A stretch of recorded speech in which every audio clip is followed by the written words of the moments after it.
Hey guys, it's Peanut and Ice Cream Bar. I thought I would show you guys how to make your basic dreadlock, solid color dreadlock. The basic making of one dreadlock is what I'm going to show you today because it's a little bit different than my alpaca hair videos. So the first thing you're going to need is a chair or something you can use to tie a string between. You want it to be something that has some heft, so if you pull your string a little bit, it's not going to all come crashing down on you. It also should be a place where you can be comfortable. Now, before we get started with the rest of the materials you'll need, I do want to say, we are working with heat and plastic, so, proper ventilation if you want to use some kind of breathing mask.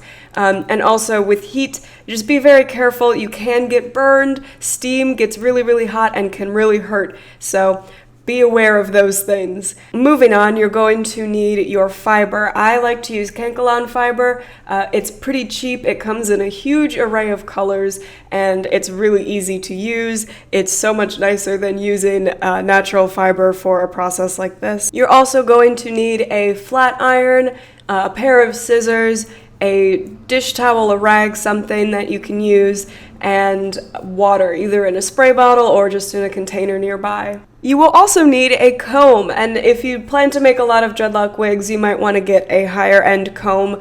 I use a comb that's specifically designed for teasing. Depending on how thick you want your dreadlock, keep in mind when you're picking out your amount of hair that this is going to be doubled over.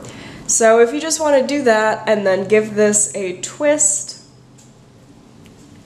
it's probably going to end up being a little bit smaller than this. So let's say I want a piece that is this long.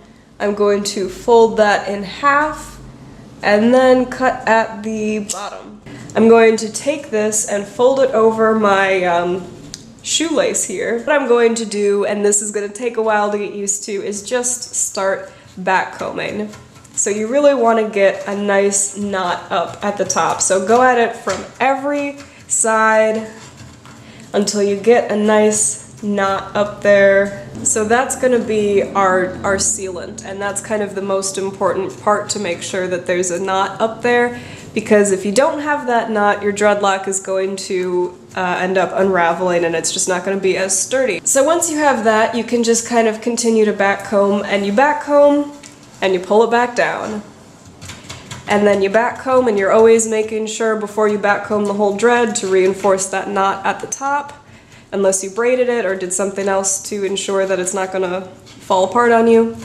And then you back comb, and you really want to be careful that you're trying to do your back combing pretty evenly so you don't get bumps. Like right now I can feel, you can't see it too well, but I can feel that this is pretty hard packed up here already, and then there's kind of a looser area, and then there's another knot forming down here. So I want to make sure that I comb and I get really in there to make sure that I don't have a big loose area, because if you end up with a big loose area, it's going to be thinner and your dreadlock's going to be uneven. It's kind of hard for me to describe at what point do you know to seal it, at what point do you know you're done back combing. But a good method is to start to twist it once you think you're getting close to being done with your back combing. And as you twist it, look to see, is it pretty even? Am I getting an even tapering? Am I getting really smooth areas? Am I getting areas that are bumpy or weird? So once you feel like you've gotten all the way back combed and you're ready to go, I'm just going to spray some water on my dreadlock just to help it get nice and sealed. And I'm going to do the same on my rag. I'm just going to get it a little bit damp. I don't want it to be soaking wet because that's going to create way too much steam and I'm going to probably burn myself.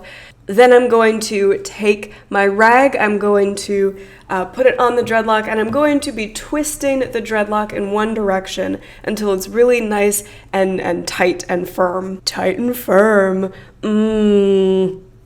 That was gross, I apologize. So once it's twisted and my rag is over it, I'm just going to take my flat iron and I'm going to lightly press around the dreadlock, and it really only takes a few seconds. Now here you can see the dreadlock is pretty well sealed. There's one area where I'm twisting it in that same direction and it still can be twisted. If you get that, you'll want to go and seal that up again, otherwise it's just going to fall apart a little bit faster than it would. Finally, when you get to the end, you probably won't need to do any extra sealing because these are so tiny. There'll be a part that it gets very, very narrow, and with your scissors, just cutting in the same direction that the hair is twisting in, just cut off that little end. And that way you're going to have a nice clean edge.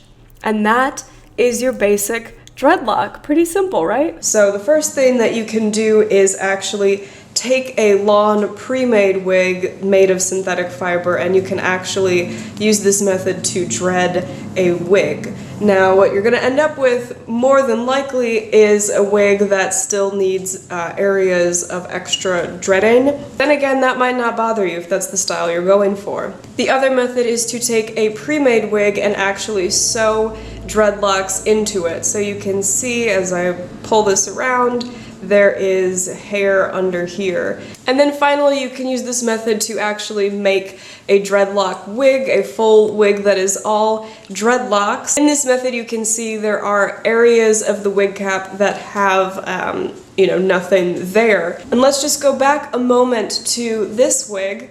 So this wig I actually made as kind of an example of what I could do back when I was doing wig commissions. So for example, as you continue on in the process, you can do a lot more.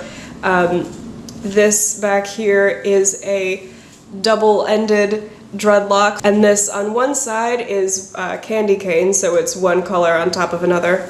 And on the other side, it's like sort of a transition. So over here we have this one, which starts at green and then turns into pink, and then at the very, very bottom turns into yellow. You can see some of these actually have curls in them. So there's actually, a lot you can do once you master the basic method of, the single color dreadlock. Anyway, that's all I have to say about dreadlock wigs for now.